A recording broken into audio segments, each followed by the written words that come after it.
So you grew up in the 80s and 90s where television between our two countries are vastly different. Now with the internet and everything, you know, you can watch the same programs everywhere. When you moved here to America, did you have to try and familiarize yourself with American comedians and American comedy? Yes and no. By that stage, I was very aware of things, and you know, also by that stage, Blake, so the early 2000s DVDs, you could buy anyone's special and stuff.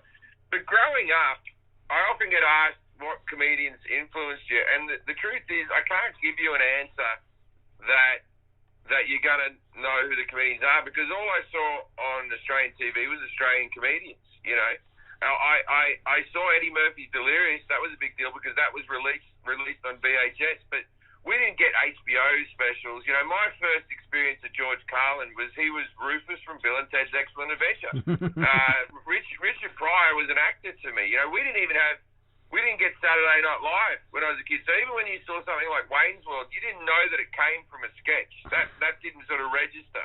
You know, and so I saw all those Bill Murray movies and, you know, Dan Aykroyd and all that type of stuff. I didn't know there was a show Saturday Night Live, and the comedians never came out to Australia to perform, you know, and not that I would have ever been taken there as a kid. So I never had any exposure. So it was just Australian comedians and Eddie Murphy.